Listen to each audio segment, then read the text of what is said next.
this computer. All right, hello. We have Dave Barton Thomas. Some of you may know him as Dave Thomas, one of the illustrious Canadians named Dave Thomas. He does not own Wendy's or never has. And I don't think he was involved anywhere with Loblaws way back in the day. But Dave, a director, a stop motion animator, a 2D animator, currently at Pipeline Studios, if I'm not mistaken. Dave, tell us a little bit about what you're doing currently. What are you doing in the business now?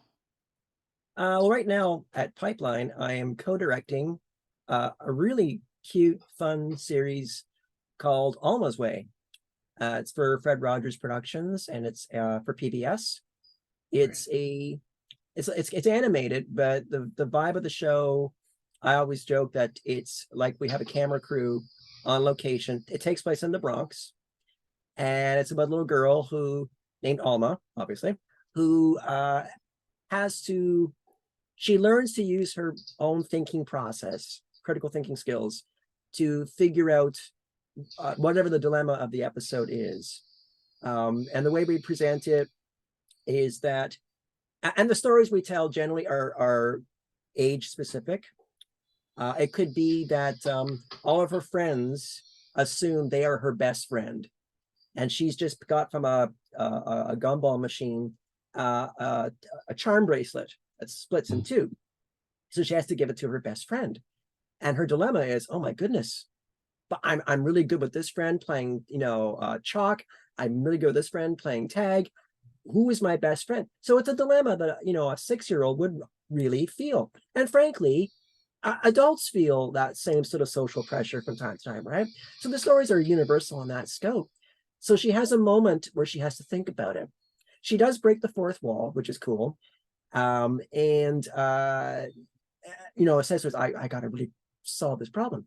And she starts to think. And then we bring up this, we call it the think through, where she thinks through the situation. And she replays, it opens up. She doesn't look at it because it's not really there. It's a visualization of what's going on in here. So we have her pose thinking, and she's replaying moments from the episode or pertinent information about her relationship with the characters, which might not even have been in this episode. And she figures out the way she's going to solve the situation. I know what to do, she says. And it closes up, and then she goes in, and we go into our solution part of the story. It's funny. It's about a very tight-knit family together. We focus, their family is Puerto Rican American, but we bring in all kinds of Latinx culture. It's an authenticity of representation and inclusivity and diversity is like the paramount foundation of the show. So it's been really, really great working with Fred Rogers, who have been fantastic to work with. Super great people, very collaborative. We really are meshed like this right from story inception right through to final mix. And it's a lot of fun. We love these characters. We're in season 2 right now, and we've done so many episodes that some of the ancillary characters started as background players, and then we occasionally find a story idea to make them a featured character up front. And we've been building out this community. We actually spent 2 or 3 days in the Bronx at the Story Summit for season 1. And we shot hundreds of photos. So all of our phones were just filled with photo ref, because we're trying to portray it, as accurately to the world as we can, but just more colorful and fun and vibrant. It's kind of like her view of the Bronx. Right.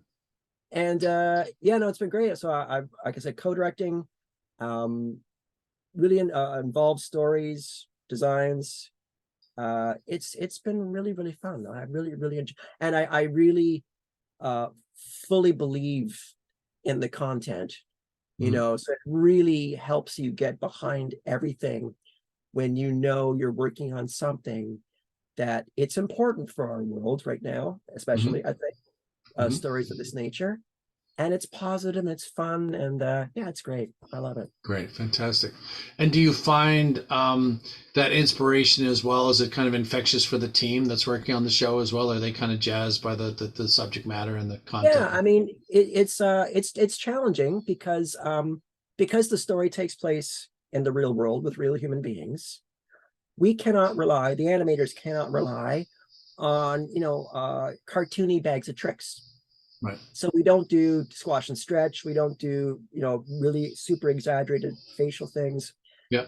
The physics is, I mean, we push it obviously a little bit for comedic value from time to time, but it has to be within the realm of margin. I think I coined it that we can push it 7%, 7% push. But again, we stress at them that, you know, that is the joy and beauty of this as an animator, Yeah. is to bring these characters to life Yeah. in a live, real, tangible, relatable way. Yeah. And music and dance is a big part of the show. They're a very musical family. And we don't just have them dance. We reference, like, we bring in legitimate hip hop moves, bomba dancing from Puerto Rico, with all of the moves with the skirts. We've got reference videos. And we work with a lot of cultural advisors. One of our characters walks with leg braces. Mm-hmm. So we had to go through several rounds of animation tests to get the walking right, the running right, how he would go upstairs, downstairs, how he sits. It's been a real education for everybody. And the result of all this hard work is the feedback from the viewing public has been absolutely fantastic. In terms of representation, in terms of seeing people that don't look like, we keep hearing the phrase, I'm seeing somebody who looks like me on TV. Oh, great. Yeah. And they're loving it. So yeah, it's been a lot of fun. Excellent. Cool. It's lovely to hear that, and especially that thing where people are seeing, representations of themselves on TV. I think that's really important for any child growing up and teenager, those developmental years where they're able to see and sort of visualize, oh, I could be that person, I could be that character, or that resonates with them. Yeah. Exactly. Nice. Good. But, and you've been a Pipeline, what, about 7 or 8 years now, I think, correct? Yeah, just past 8 years. Yeah. 8 years. Excellent. Yeah. So you've worked on other shows. Have you done any stop motion, or is it more just 2D or hybrids where you've done live action with combinations? While at Pipeline, the shows I've been working on have been, I mean, Alma does have a little bit of hybrid. It is a 2D show. Yeah. But we've also replicated her main set, exterior set, and all the vehicles are rendered 3D and then made to look 2D, to give us some fun, camera approaches, establishes, to mix it up a little bit. And then in terms of course, for vehicles on the show, I mean, it's the city. So we have streets full of traffic on occasion. Right. So having them rendered as 3D vehicles just makes it so much easier to Very cool. match angles. We have a part of the Bronx too is the elevated train. Yeah. And it's, the train in Alma is kind of like the trolley in the Fred Rogers neighborhood. Right. And that we work it in almost every establishing shot of the show has the train line behind her house. Yeah. And we just try to make it as a background element. It's always present. It's always present. So it could get a supporting actor role maybe at some point. It could. Yeah.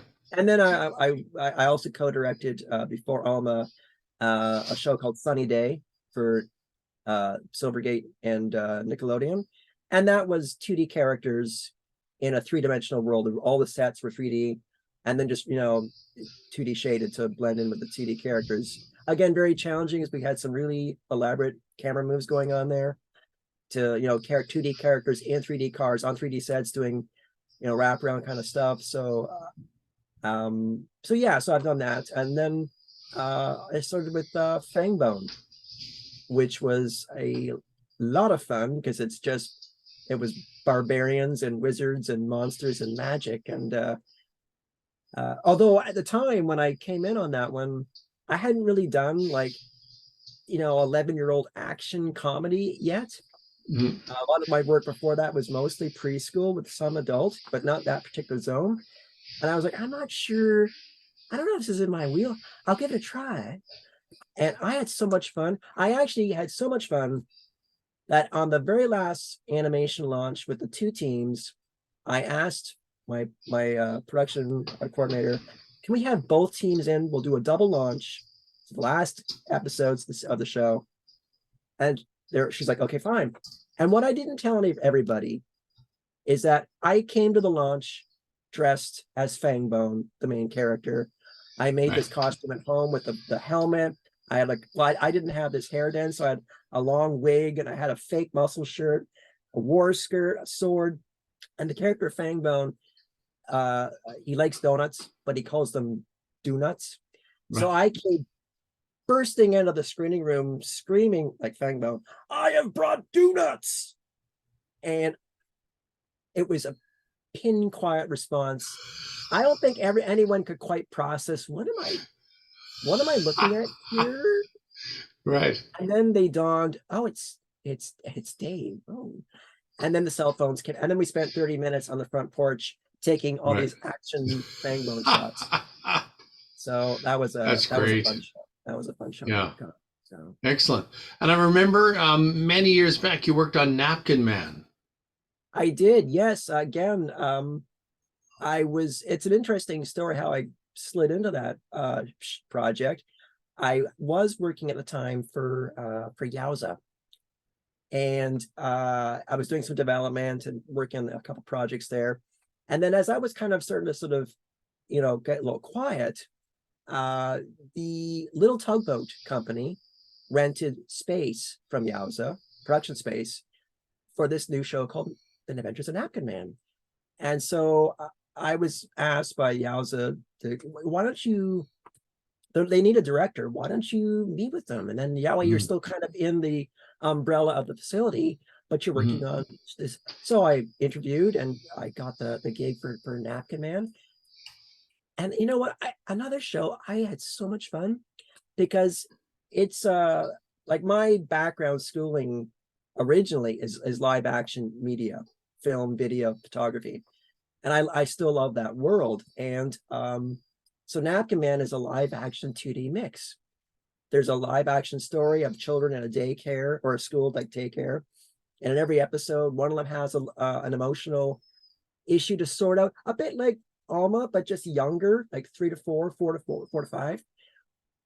They feel left out. No one wants to play with them. They don't feel like playing. They're having these angry thoughts that they can't process. And in the course of the story, the teacher sees the child having a problem, calls them over, and he literally draws Napkin Man on a napkin. And then they call him Napkin Man and they shake the napkin and the 2D character drops out. Right. There's interaction. And then we go into the Napkin Man story. And the Napkin Man story, all the backgrounds were real, made as though children had made paper mache cutouts or drawings. So the logic was the backgrounds were art projects that the live action kids had been working on. And this became the setting for the Napkin Man story. So we shot all these great plates on set. So I was there during the live action shooting, which I totally loved. And then oversaw the shooting of all the plates. Some were card video, some were just still. And then it was going back to the animation team and getting all the 2D animation, putting a napkin texture on the drawings, and then comping that all into the background plates. And that kind of mixed media stuff I totally love. And again, fantastic clients, great working relationship. I loved the project. I loved what it was, the messaging behind it. And the aesthetic of the 2D was loosely referencing the old Schoolhouse Rock, 30s, 70s kind of vibe, which I also totally love. Yeah. It was just, I enjoyed coming to work every day. It was great. Right. Dave, before we get too deep into this conversation, I think you had some visuals maybe. Do you want to show some of those, some of your work, or? Yeah, I mean, that might also inspire some chat from us too, right? Yeah, yeah.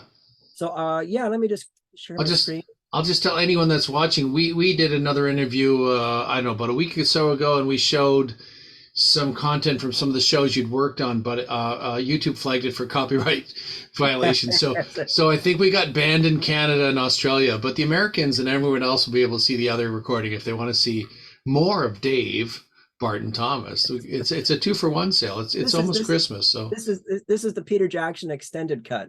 yeah, this is the BOGO December 2023. Right. So rodent stew, that looks fantastic. That's like a claymation. Was that at a cup of coffee or no? This is so I've kind of organized the images somewhat chronologically. Okay, cool. This was I actually the first studio I worked at, I was back in '89, and I was hired as a PA, and so I learned a lot about, because I mean, as I said, my background is not, my schooling was not animation. Mm. You know, my background was live action, and at the time when I was in school, I didn't really have there were no plans to go into the animation world at the time. Sure. But while at school, I started playing around with stop motion, which I've always loved my entire life. Films of Ray Harryhausen, Gumby, Davy and Goliath. I loved it. So while in college, I started to try my hand at it, and I found out, I loved it because it was like live action, cameras, set, characters, and I also had the imaginative freedom of animation. And I could control everything. It was so much fun. So while I was at the first studio I worked at, and I learned about how a studio works, I became friends with somebody who had written a children's story that hadn't been published. And we got together and we were deciding, let's make a film together. And he shared with me the story. And he was like, you know, we don't have to do this. If you don't like it, we'll find something. I've loved it right away. Rodent Stew. We applied for a grant, and I got a film grant.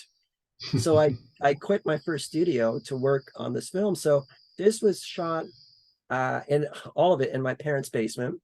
Sure. And it was on 16mm film. Yeah.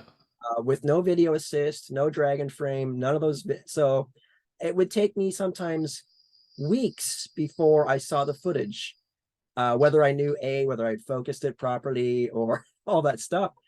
And all the effects I did, it's got some 2D. I did all the effects burned into the original negative. My camera has a backwinder, so I would cap the shutter, cap the eyepiece, black out the studio, get a little pen light, and with the backwind key, after shooting the first pass, I would count the frames back. Wow. And then set up for the multiple passes, and it was all done in camera. Yeah. So I built a rig with an upright piece of acrylic, with a peg bar to hang 2D artwork, or I made white mats, like I made a clock wipe map, and a vertical wipe and a circle wipe, so I could transition from scene to scene in a creative way. And I just had to figure out how to do all that stuff. You know, I was like, well, I knew the basics of matting, but I actually had to make the mats myself and factor in camera optics and the whole thing. So these are the main characters: Merlinette, Rodney, Scat Cat, and Berry Toad. It was all plasticine. I had my studio space. I once measured it for giggles. It was 110 square feet in my parents' basement. Not very big, not very big, but so just a few stills. At the time, I didn't even know what armatures were for stop motion. I just kind of winged it. I think I used stove wire, black stove wire, and like her hair is doll's hair. But day one of shooting, and this is where you got to learn how to design for efficiency. The doll hair was so close to her eyes that every time I went to make her blink, the hair would flutter. And I was like, oh my God, that's gonna drive me crazy. So I thought about it, and she's kind of a mystical, magical character. So I thought, I know what I'll do. I'll just have her hair moving constantly. So I wove in stove wire into the hair, and every frame I animated, I would just touch the hair. So if you watch the animation, her hair keeps moving. It's like it's like a character unto itself, right? Yes, exactly. Yeah. So, nice. So and then like here's a shot from the film where It's there was one pass of animation for the stop motion set, and then I had 2 or 3 passes for 2D rain coming down, and then 2 or 3 passes of these animated rats which fade up and float through frame all on panning cells.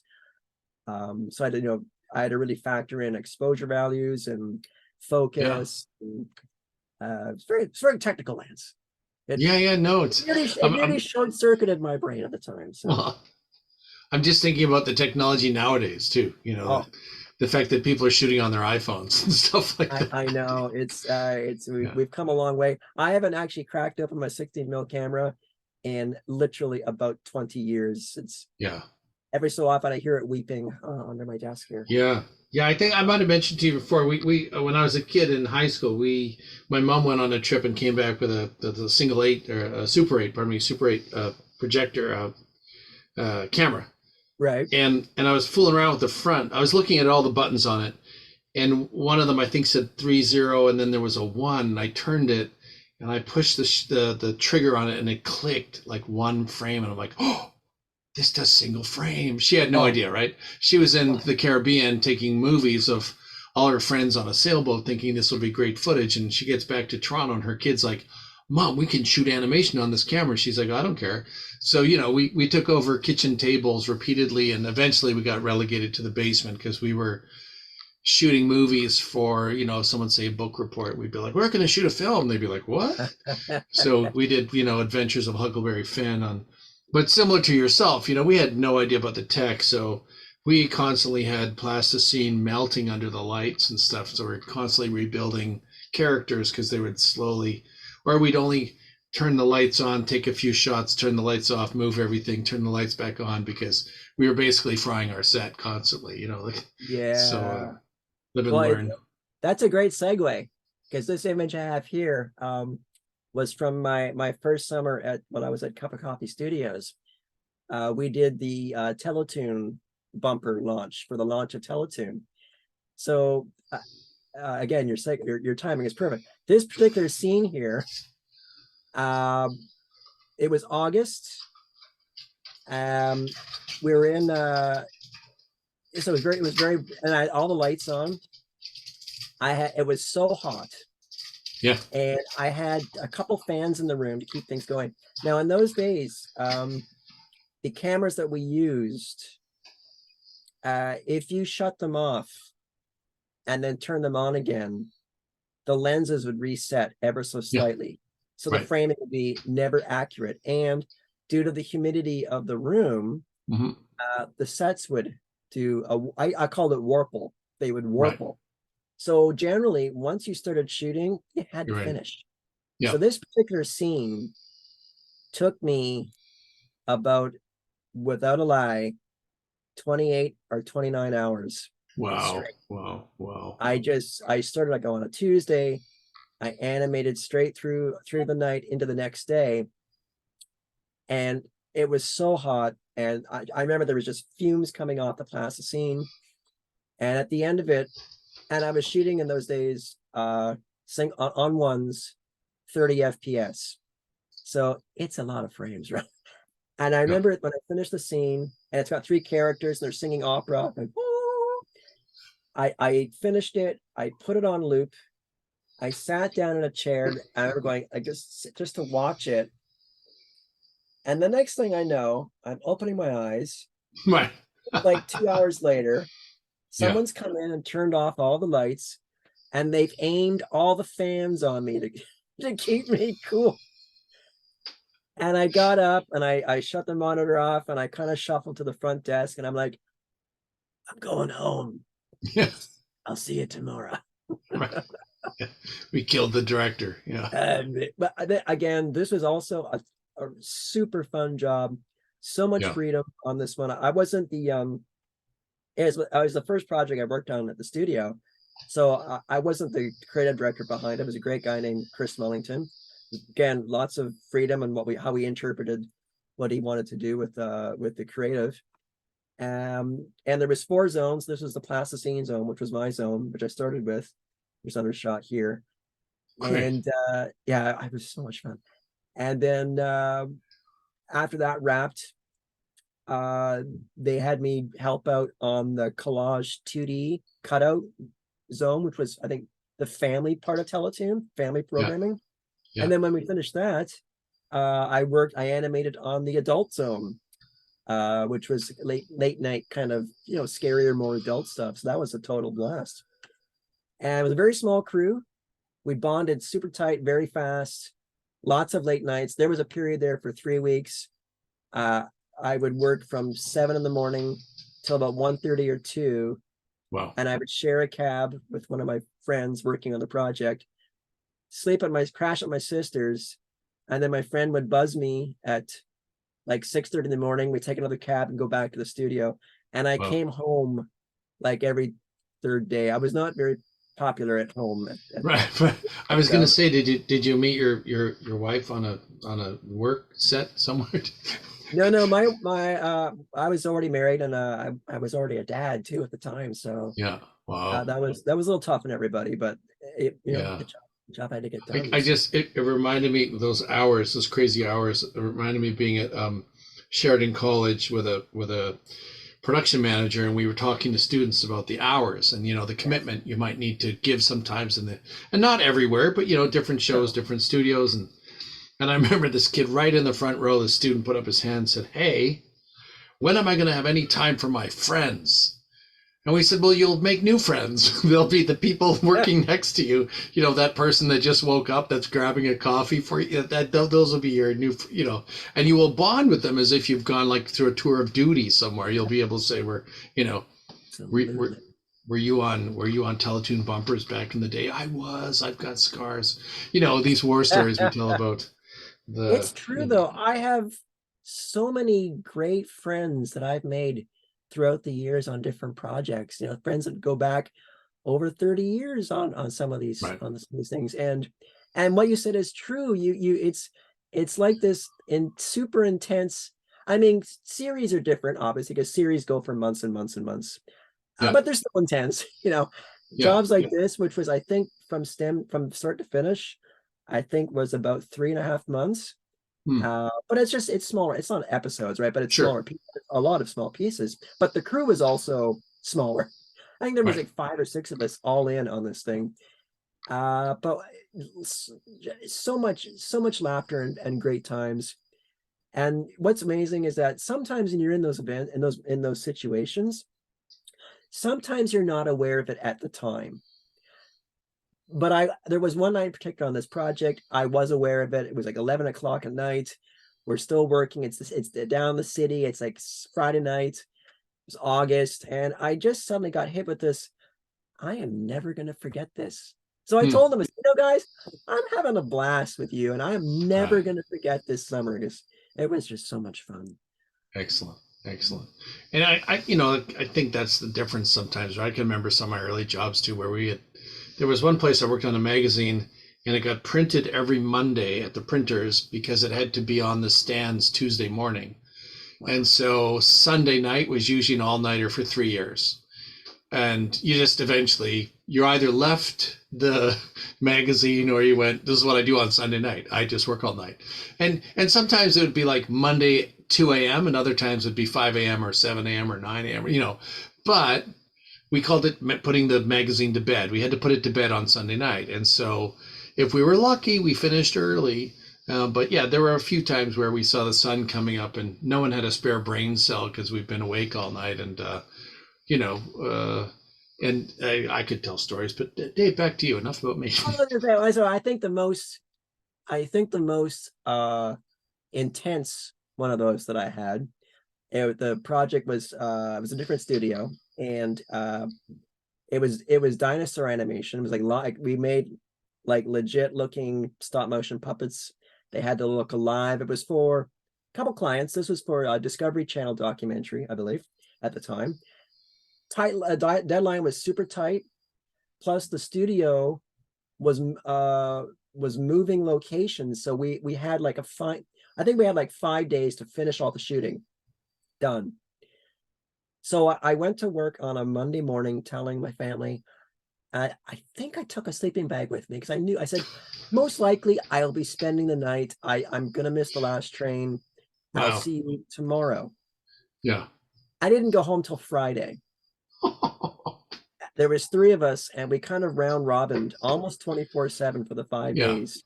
One Wow. slept, one animated the puppet, and the third person manned the, because the system, it was easier if a person, somebody else did all the clicking of the different computers. Sure. And so we did that, and we lived off of not corner store, but like Raba Foods was our friend, Right. picking up, cup of noodle soup and stuff to eat. Yeah. I think the third night I washed my hair with a kettle in the bathroom sink. So that was probably the most intense experience. Wow. Wow. Yeah, That I was had a that was something. I remember one boss had a bottle of I think it was whiskey in his desk drawer, and he wasn't a whiskey drinker, but Right. occasionally at 4 a.m. he'd pull out a bunch of little shot glasses because the team was dying. We were all just, no one had any energy left. And he'd said, "Boys, if Lou Grant can have a bottle of whiskey in his desk at on the Mary Tyler Moore show." Yes. Anyway, so we'd all have a shot or two to sort of christen the sun that was rising, and then we'd That's get back to work. But it funny. was that little warm in our belly kind of, it just shook us out of our stupor, and we continued on. A little bit of warm fire. That's right. Yeah, yeah. Well, these are Um, great. I love these. These are fantastic, and this it, was it really shows that handcraft. The fact that everything is built. I'm sure with scalpels and different tools and the color is so dynamic. So it's amazing to have these sets and characters built. well, the when I was at Kappa, especially in the early years, we really leaned heavily into that very, as we just said, the tactile vibe to it. And this, Yeah, again, this project was a few months after Teletoon. And I've been so lucky on so many things I've worked on. I've just been completely up my alley. This was for ProSieben in Germany, and it was bumpers for their animation block. And again, the guys there were great. I pitched them the idea of this sort of dark carnival vibe, wind up carnival vibe. hmm, So I did some sketches and sent, and they were like, "Oh, this is great. So let's do it." So like we had a lot of cog motifs for the wind up sort of techie kind of vibe to it. yeah, Uh, we worked with worked with a great artistic team. I did some initial sketches, like some of these characters, like this head shape is very loosely based on the ProSieben logo. So off of that, I kind of riffed on these characters, and then well, again, about 4 or 5 of us did all the artwork, yeah. the designs and the actual fabrication. And then I animated, and I also, with this particular project, I edited in camera. So I shot it in sequence.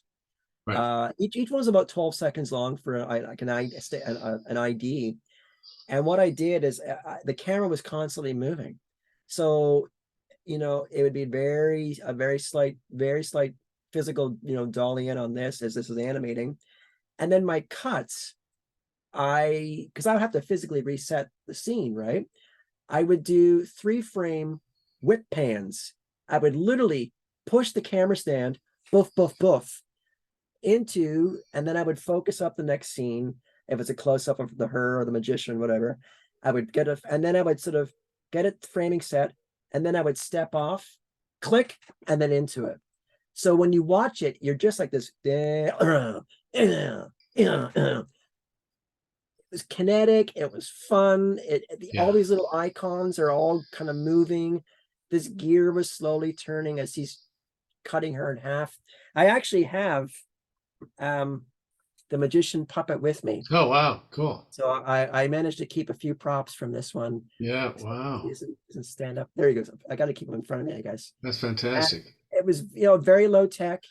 It was pink insulation foam that we carved. Yeah. And then it was gessoed, like layers of tissue paper and paint, felt for the clothing. Yeah. Uh, we Fantastic. bought we bought a wheel from a active surplus. I don't remember active Yeah. surplus on Queen Street, like a cart wheel, and then wire. And he's not even standing up there in front of me.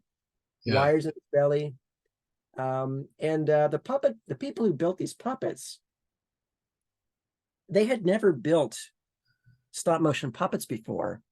Yeah. They're very skilled artists. It was their first whack at it.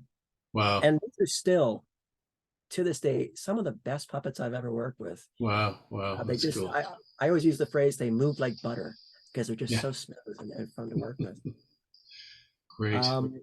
Another show I worked on, this was the first full series that I was a creative director on. Yeah. It's called Crashbox for HBO Family, which honestly, it's still on air today, 25 Wow. Very cool. years later. And it was, again, so much fun. It was, I call it a smorgasbord, because the idea of the show was that it took place inside this kind of retro, funky computer. And I know this looks like, what am I looking at? This was a room-sized set. This set filled a room. We had 3 Wow. animators in here for 2 weeks. It was a title sequence. The camera just kind of pushed in on this Rube Goldberg style environment. You know, we Yeah. had gears and pulleys and things flying around. We comped footage on the monitors. And there's these little tiny robots here holding these little green game cubes. There's a better photo coming up in a second. And we would plug in a game cube, doors would open, and we'd go into a game. Yes. There could be math games, could be English games, history games, Yeah. all about 2.5 minutes long. But Yeah. the animation styles were stop motion, cutout, pixelation, shadow puppets, Muppets, pixelated people, treated Yeah. live action. It was kitchen sink. Yeah. Yeah. And because of that, it was a complete blast. We Yeah. all, again, the tight crew, in 9 months, I think we did 26 half hours, which Wow. is pretty intense. Yeah. Fantastic clients, super collaborative, super open to just ideas and fun. Yeah. It was, here's one of the robots here. Oh, very cool. That's with fantastic. the GameCube. So the show I said was Crashbox, and part of the reason it was called Crashbox is the letters HBO are in the title. Sure. You know? Yeah. And so these guys were the Crash bots. They Nice. ran the world here. Yeah. And then another. So yeah, again, this is part of Crashbox too. I was the creative director for the show, but I also did some hands-on animation for some of the games. So this was called Captain Bones. He was the skeleton who would literally conk himself in the head. He would shatter into bones on the deck of his sailing ship. We'd go overhead, and then the bones would stop motion into Right. a simple arithmetic, 7 Oh, plus cool. 1, whatever. And Yeah. he was this salty character. Oh, you can't even figure out the answer. What is wrong with you? It was just silly fun. So that's what he Great. looked like. Yeah. Cool. Together. Nice. I've got him somewhere here on the show. I was able to salvage him as well. So Yeah. Excellent. again, super fun show.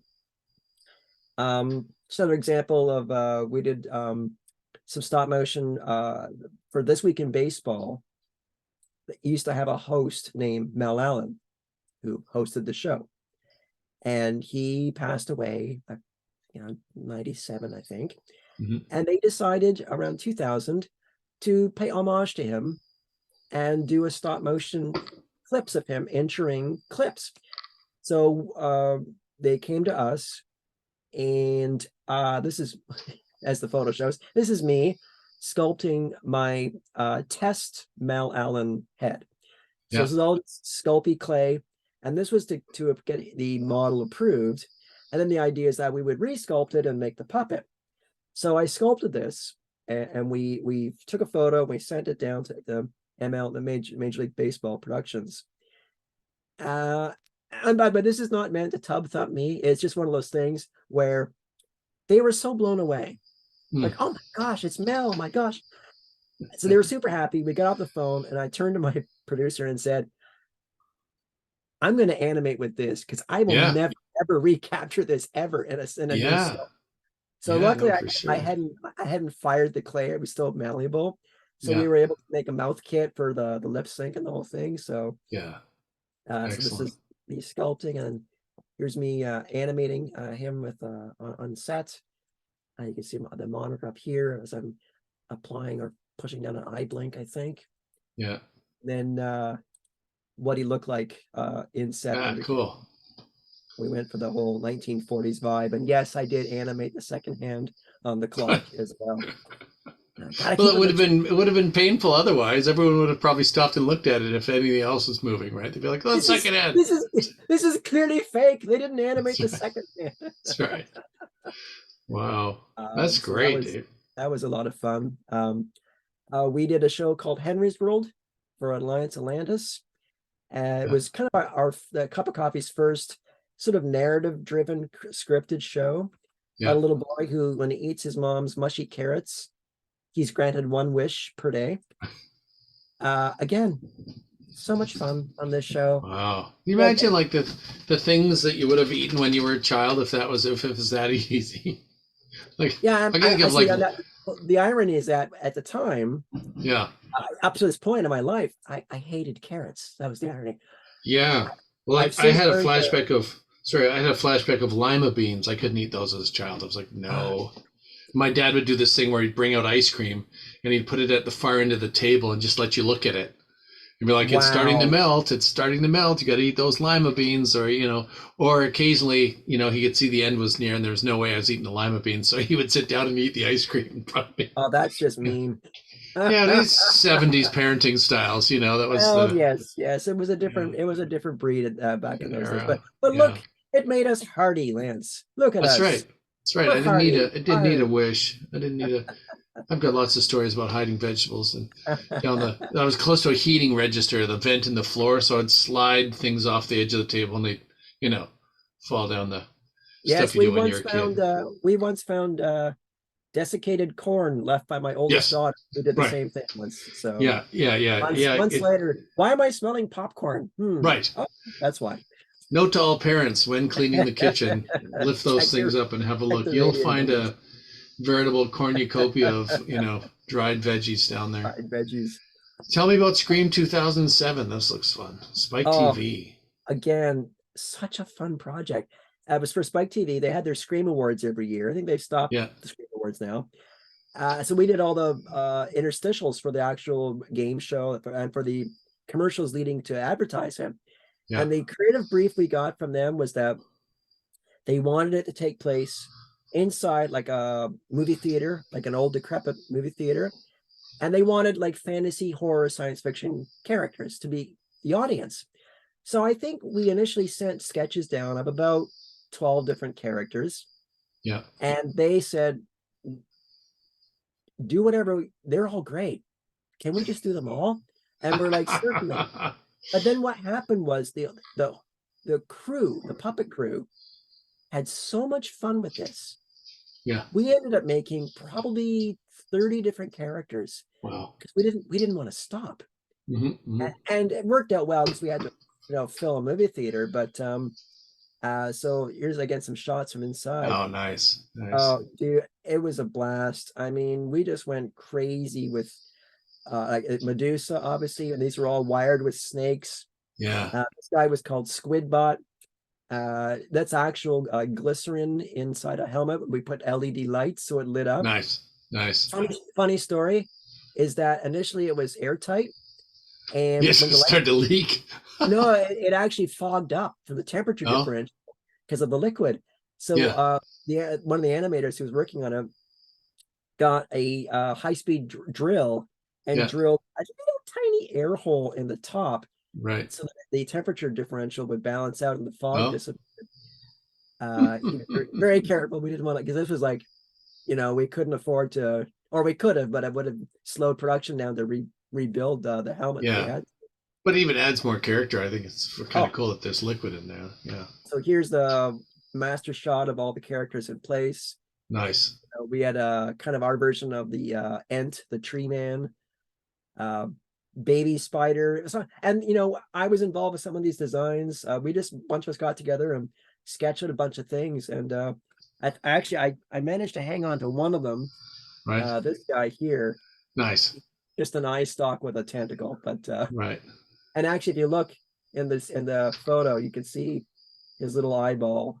Yeah, you're not like James Cameron when you have these mounted on your front lawn. Is that no? No, but they're all out in my basement. I've got a bunch of stop motion puppets and props and things. Yeah. My wife calls it my junkie area. I'm like, no, it's my museum display. Yeah, So yeah. Absolutely. um, Yeah. this was a big scene. There was actually two of us animating this because there was just so many characters. I stood on one side and other animators stood on the other side, and we had twin cameras, twin computers to Yeah. click our clicks, and we would animate the figures. We both duck, click, and then we'd stand up and keep animating again. Right. So I like how Squidbot's head is like lit up in that. You can see that. yeah, Yeah, yeah, it really beams. it's really cool. I wish I had been able to hang on to him. He was a Yeah. beautiful puppet. Oh, it's Mine's fantastic. Brothers Wow. Christmas for Warner Brothers and ABC Family. Yeah. Again, obviously the history of the Rankin Bass Oh, amazing. Yeah. shows of the Classic. 70s. Yeah. They were great because they I really wanted to update the designs a little bit, and I wasn't sure how open they would be to that. Yeah. And they were totally open to it. So we kind of changed Snow Miser's, gave him more of a pompadour. We went with even warmer colors for Heat Miser. Yeah. The funny thing is, so in the weeks leading up to it, and then weeks following the broadcast, there were members of the online public who were not fond of the designs because we had strayed from the history, Yep. and I was like, dudes, Mickey Mouse has changed like 5 times or whatever throughout the years. Change is okay. It's Yeah. okay. So, but everyone's got their opinion. That's You're fine. you're messing with their childhood, Dave. This is big I stuff. know. This is I know. dangerous. Yeah. Yeah. But we wanted to not just replicate what had been done, Yeah. but to do kind of a fresh new take on it. And again, Warner Brothers and Disney were so great. Like, yeah, obviously they still have to look like them and be the same personalities, but Yeah. certainly we can kind of adapt and morph and change a little bit. Yeah. So that was a fun show too. Again, a lot of it, a great. And I'll say this in general, I've been so lucky to work with so many really talented, fun, dedicated, passionate people. Right. It really has made my time in the business, the joy that it has been, that a huge part of it is Yeah. that, again, like at this show, I think of all the people, everyone getting so behind it because it's a Christmas special, the Rankin and Bass Association, everybody really leaned in. And again, it was a fairly smallish crew really for the special. Yeah. But everyone was just like, whatever it takes, let's just get this, let's do it right. So it's a lot of fun. No, for sure. Yeah. Yeah. I get it. Oh, you Oh, there's mentioned some Napkin Man command. at Yeah. the start. Yeah. Yes, there's an example of the Some fun 2D stuff. married with the background plates, And and you can see a little bit of remember napkin. when you're talking about that texture, I've seen some of these episodes, and there is this. It's kind of subtle, but it's there, right? You can see the sort of relief on the cloth. Yeah. It's pretty cool. Trying to keep that ripped, torn paper kind of vibe around the perimeter. And then trying to make, and then technically the challenge was to maintain the exact same settings all through the props, and your camera framings you'd have to finesse the settings a little bit so it Yeah. kind of all looked the same across the board. Yeah. I mentioned There's some Fangbone, Yeah. great Cool. Fangbone shot. Fangbone. This is from the finale of the series, which was, I was just watching it today, and it was a very fast-paced show, cutting wise. This particular episode, I think, in 11 minutes, had about 380 scenes. And I watched the end battle this afternoon, and I'm like, I had like G forces on my face because they're boom, boom, boom, boom, boom, boom, boom, boom, as they're fighting in the swords, and Yeah. I think we had like 9-frame long shots in some situations. It was just Wow. the antithesis to preschool, which is generally a little, still slower paced. This is just in my own work. I mentor at Sheridan College for fourth-year students for their final films. So the year of the pandemic kicked in. I had 2 students who were doing a stop motion film, and then of course the pandemic, and everyone had to go home, and of course they were very stressed. Like, how am I going to shoot my film if I can't go to the college? So I was like, oh my gosh, there's got to be some way to help. And I thought there must be at this point. because I just hadn't researched it. There must Right. be a decent stop motion app for the iPad. And I looked into it, and of course there was. And I, well, I'm going to buy it. I'm going to try it out before I suggest they try it. I want to make sure it's robust. So I bought it. And at this point in my life career, uh, I hadn't done hands-on stop mo in a few years. I was Hmm. directing 2D productions, and I just when you're busy on you don't have a lot of spare time to do your own stuff. Right. So I had one of these characters for something of my own work that I'd built. I thought, well, I'll just take this guy and I'll just test it. So I kind of set up a stage in my basement, and they don't even have proper armatures. So I masking taped them to the step. And I'm like, what am I going to shoot? But sorry, I'm getting ahead of myself. So before that, I did some tests.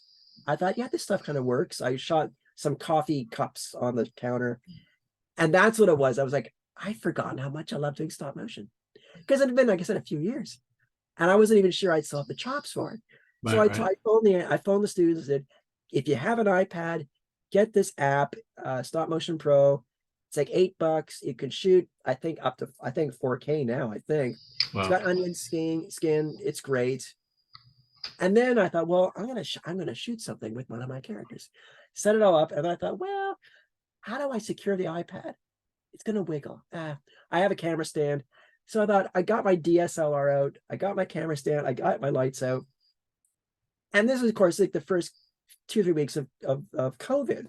Hmm. I know, I'll have him cough into his elbow. The Right. whole thing. Right. Very, I think you posted some of these on Facebook, if I remember. No. I did. Yeah. And Yeah. so but I'll take it. I'll have him rip his arm off and cough into his elbow and put his arm back on. Right. And I As you animated do. it, Yeah. as you do, if you're a monster. And Yeah. oh my gosh, I forgot how much I love this. Yeah. So I ended up doing 4 of them over like the next 3 or 4 weeks. And then yes, I post on Facebook, of course. And then I was contacted by somebody who was putting together a seminar. This is around June 2020 on children's programming being created during the pandemic. Oh wow. Someone had mentioned it to him, these little COVID shorts I'd done. Yeah. So he asked if he could have my footage in. So I said, absolutely, totally. I made this so people can watch and maybe have a chuckle.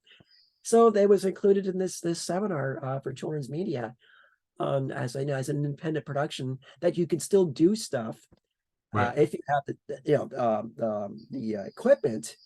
Yeah. Even though we got all these restrictions at the time. So Yeah. again, so this was stand 6 feet apart. So they're actually apart, and there is like 6 feet between them. So Yeah. Yeah. it's the details. And how big would this actual figure be? Approximately. This Foot guy long, maybe? this guy's Yeah. about this big. Yeah. Yeah. Cool. About this Cool. big. So Yeah. and again, I just set up over here off to one side of my basement, and Yeah. told my family I'll see you tomorrow, and I just animated. I think one of them I was up till 4:30 in the morning Right. animating, and I was like, oh, bliss. Just so much fun. So You get into the zone, right? We've talked about that before. When you get into that zone, you don't know if the sun's up or down, or if it's December, January, or and it's trance-like almost, right? You get into this kind of Zen state when you're creating, and I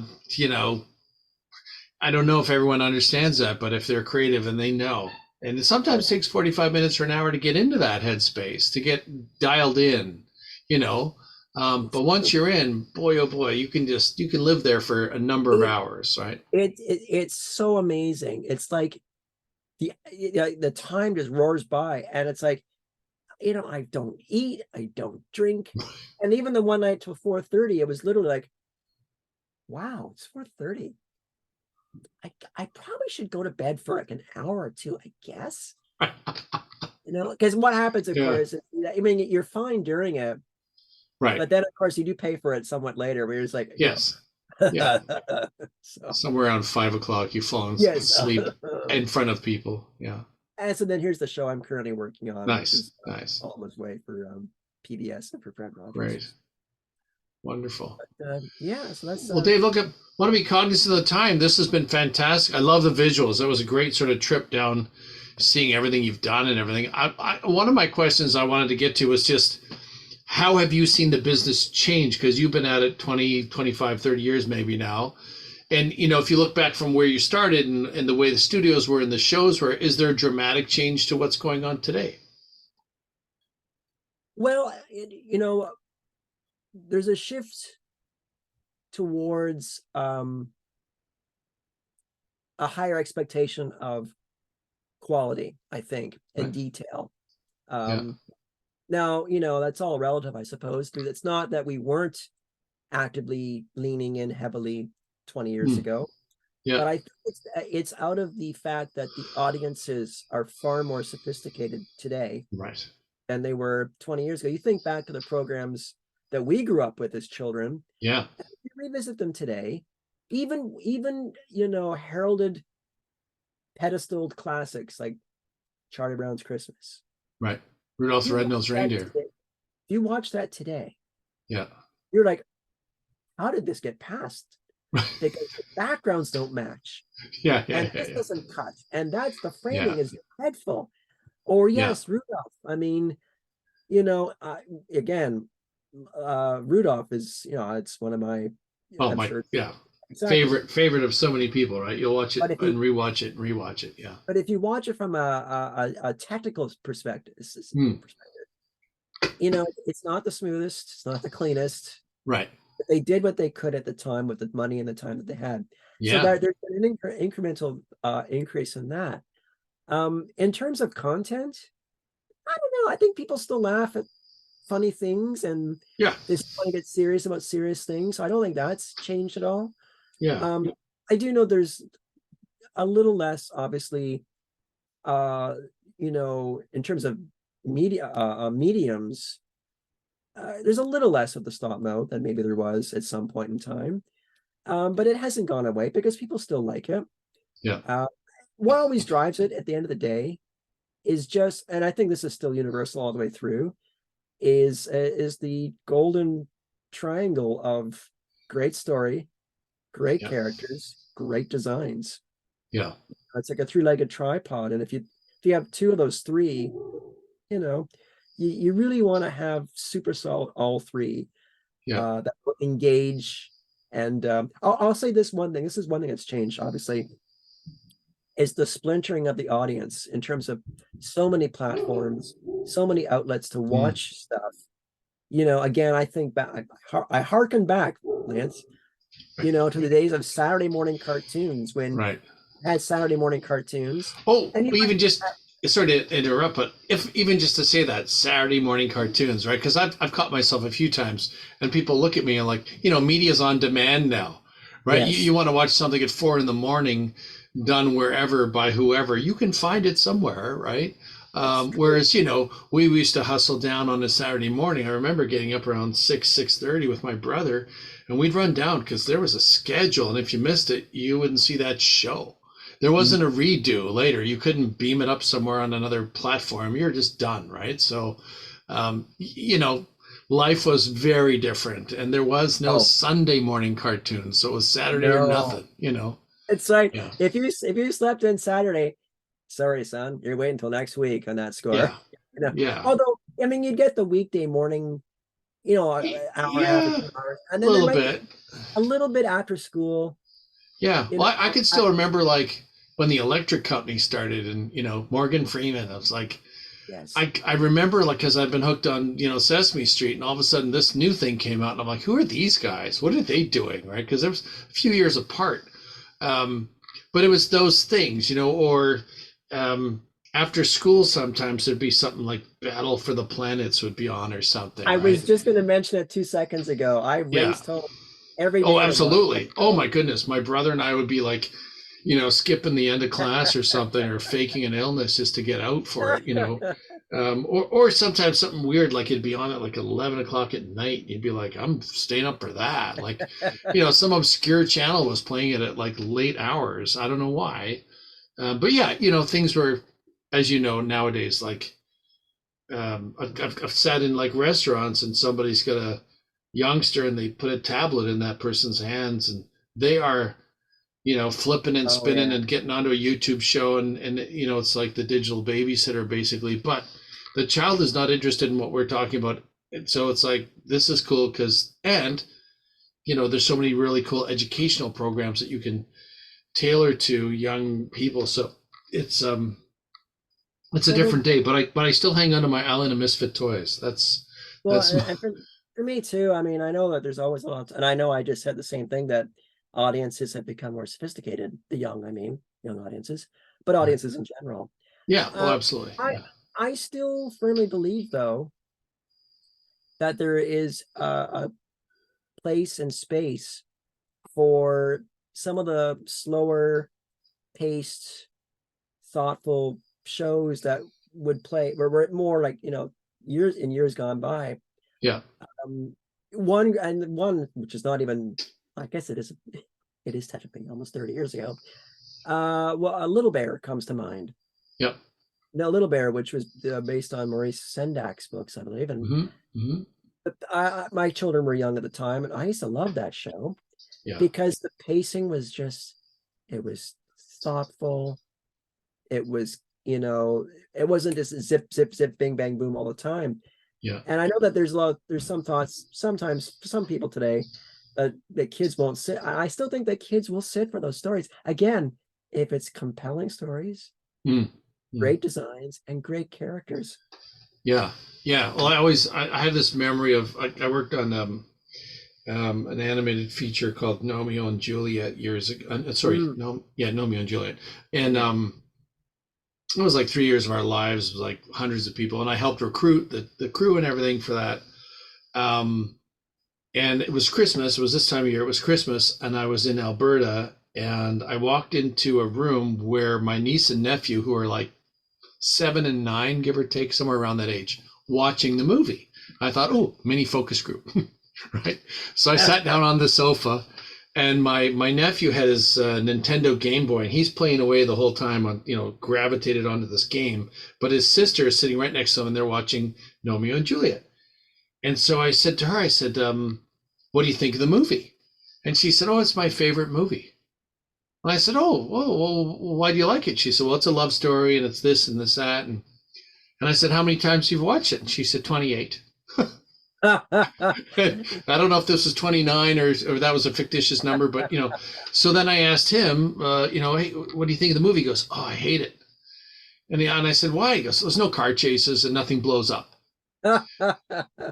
And I said, "Well, how many times have you watched it?" He goes, 28. Because they were at that age, almost the same age. They were only about maybe 18 months apart, but they did everything together. So she would watch it and he would play on his Game Boy the whole time and stuff. You'd be like, But it watch this. was one of those cool moments where you're like, oh, here's a project that took like many years out of like many people's lives, and now we're getting to see two kids interact with it. Um, and so that was fun. That was really fun just to get their take on it, and the fact that she'd watch. You notice like some children will have a whole series, but they'll get stuck on episode 3 and they just rewatch that one because something about the story or the characters resonates and it grabs them, and Exactly. they'll exhaust that one episode, just burn it to the ground. The other ones are there, but they're like, no, I saw that, but this is the one because the That's the truck does one this thing with, yeah, that just hit the bone for them, right? yeah, yeah, I mean, yeah. honestly, are we any different? I mean, how many times No, have I seen Star Wars and Raiders, and I yeah. there's some films I just never get tired of. I Never. agree completely. And I think of, Rudolph as the example. To me, it was like Bumble's Bounce and Cornelius Krieghoff. And, it's about Rudolph, but the supporting characters are, I think, way more interesting and funny and hilarious. And that Island of Misfit Toys, I remember when that showed up, I'm like, that is the funniest thing ever. All these misfit toys and missing a leg and eye, whatever, and they're on this island and they really want to be loved. And like, but it's the story again. It's that element of that story that grabs you as a kid. And, I know many people that still, if I mention those references, they know exactly. And the other thing is something like, I think we might have talked about this one. I remember being a kid and Star Wars came out. The first Star Wars movie comes out. And my brother and I are like, I don't know, 9, 10, 11, something, game changer at that point in your life, to be a little Yes. boy seeing. I Yes. remember like yesterday the land speeder going. How do they do that? How is it going over the ground? Is that real hovercraft or is that something else? How do they? I was fascinated. And then the other moment I remember distinctly was being in high school, and a friend of mine had all these concept art books like from Boris and Frazetta, like these Oh, barbarians, and cool. you know, and so Oh, we were Morris Vallejo. Yeah. Boris Vallejo, right? And so we were replicating as well as we could. We were drawing because these were our masters. These were like the guys that Sure. were they were the shit, right? So, um, and he had a Sid Mead book, Oh, and so we were just and then Blade Runner comes out, the first Blade Runner, and it was like, yeah, like completely, but completely. and now decades later you see all these other films and they feel like derivative of that, yet some of them predate it. They were written way before by Verne and all these other authors, but Blade Runner came out first, right? And so it kind of galvanized our kind of experience around this movie, and we watched it repeatedly, and again the detail of the replicants and that storyline and those characters and Rutger Hauer, like everything about that, and I could go on and on. I'm a bit of a fanboy for that movie, but I I hadn't just noticed. yeah, but I'm like I was 15 or 16 years old when it comes out, and one of those imaginative kids, and like yourself, we're building things at home and into creative pursuits and stuff. And that movie comes out, we were just like, oh my goodness! It was like I think my heart stopped for a minute there, like what the heck. Well, I So remember the first time seeing Star Wars. yeah, My parents took me and my younger sister. Yeah, my youngest sister was too young, so there's four of us went. And my only real memory of the actual screening was I was literally leaning forward on the edge of my seat during it's the scene where Greedo's got the drop on Han, yeah. and Greedo's talking to Han, and they got the subtitles, and my mother whispering in my ear, it sounds like he's talking Polish. And I just went like this to my mom. Shh. I was Yeah, like, I was exactly. like 10, and I was like, shut up, mom, shut up, mom. I'm trying to watch the movie. This is the best thing ever. I don't Ever, care what language it sounds ever. like. Yeah, yeah, But yeah, yeah, I think I mentioned before, like I went to school for film and for video and yeah. all that. And I had no plans for animation at the time. And then the whole stop motion bug bit me. And in retrospect, I thought I was probably in denial because even as a kid, I used to build my own. Like Right. I built two AT-AT snow walkers out of cardboard Yeah, that could fit my figures and the legs could articulate. yeah. I built an Imperial space tank, and I've always been a real I love this day action figures. So a Yes, lot of yes. playing with the 8-inch Star Trek figure, and Yeah, so I think for me part of the allure of stop motion is it's like playing with those toys, but just really, really slowly. right, right, It's right, right. Well, it's I mean, isn't it though? But you're bringing them to life. There's a story. yes, When you're a child, you imagine the story, and you might play with these action figures. But again, in stop motion, you're able to actually build the film of it, right? You're able to yes. build the episode or whatever. Because it's similar to yourself. My brother and I would buy World War II aircraft. I mean, models. The old and with the tester paints and stuff, Spitfire and and we Messerschmitts and stuff. Yeah. yeah, and then we'd build dioramas, right? Other people would just hang them from a string, but we're like, no, no. We went to a hobby store that had stuff for model train sets. The people that built really elaborate train Oh sets, yeah, and they had yeah. this lichen moss. So we would buy bags of that and build I know bushes, that smell. The smell of the lichen moss. right? Yeah. Right? And then the other thing was my brother had a soldering iron, so we would melt bullet holes across the fuselage in the planes, and then we would get we would get smoke and burn it in, so it looked like this thing had crashed, and but we were highly imaginative, I guess, and we were building these alleged stories with these dioramas. So in our rooms we'd have these mock-ups of And I desperately remember Star Wars where the toys hadn't been made when the movie was made. It's And true. I ran to Consumers Distributing It's and went flashbacks. through all the catalogs and then asked all the staff, where are the Star Wars toys? They're like, Ah, there's no Star Wars toys. And I'm like, can I get on a list? Like when they, I want to be the first kid. I Yeah. got my R2D2. It was like February of '78, like 7 months later. It's the Yeah. first Yeah. Star Wars. And I don't know about you, Lance. I still have all my Star Wars figures. Ah, that's very cool. Wow, wow. Yeah, Yeah. I remember I had two stormtroopers and I had Han Solo and I had Chewbacca. And but again, they came in at different points. You couldn't buy them all at once, and there were shortages. Right. You know, there was like, Oh, there were. so look at the two of us. Back in my day, I had to walk backwards through the snow and wait for Chewbacca for 8 months, and you I know, had to line up outside the Shoppers Drug Mart for weeks to get my Luke that's right. Skywalker. That's right. You Yeah. mentioned something about the stories too. I mean, that's the thing for me. I mean, yeah, a lot of what I've done, is stop mo. It's kind of how I entered in to the career. But it really is, for me. It's the stories and the characters and design. Like I get just as excited by nuanced small touches in animation Right. as I would for something that's big and grandiose, or whether it's a dance, or if I see a moment where a character is not just animating, but it's alive. Mm, There's a truth to the performance. right. I get so excited. When Yeah. I see those sparks, I'm like, oh my gosh, that's it. And Yeah. Yeah. Yeah. and it Yeah. could just be a subtle shift, or someone going, I don't know, and just the way the Right. fingers. Yeah.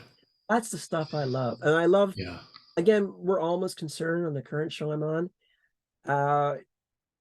There's one sequence in particular that I like a lot because it's a quiet sequence, and we had space and time in the episode to let it breathe out.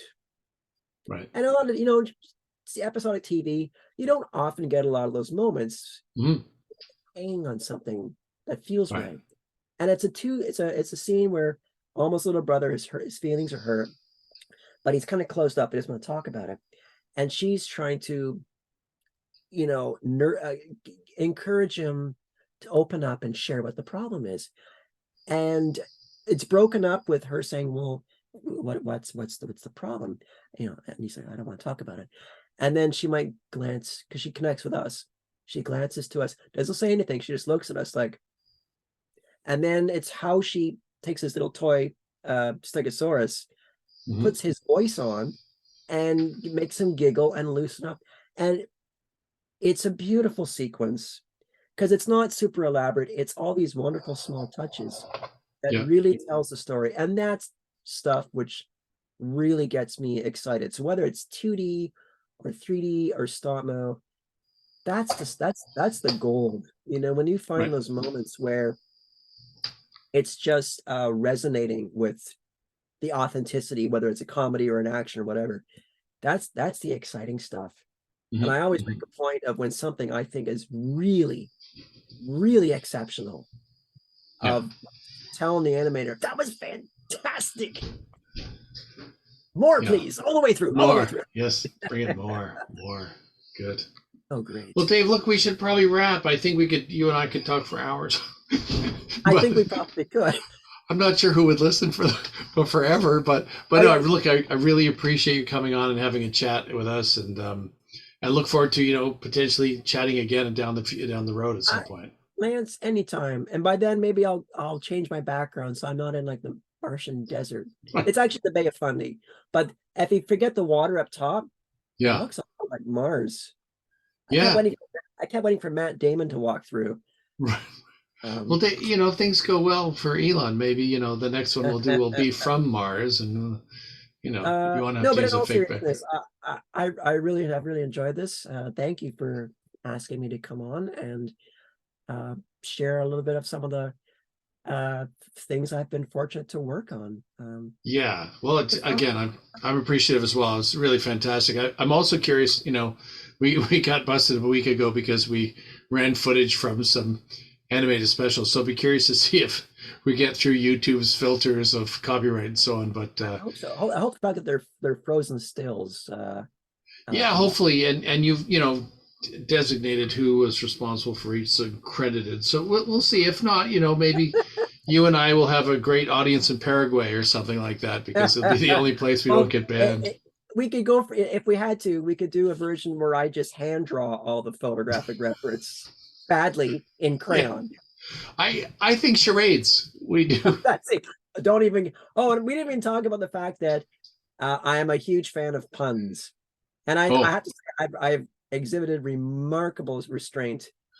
I've kept the puns capped tonight.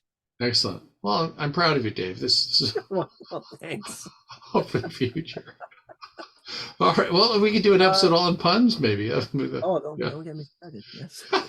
All right. Thanks again. I'm gonna Bet, Lance. cap this, and we'll talk more soon. Thanks. Bye All bye. right. See ya. Bye.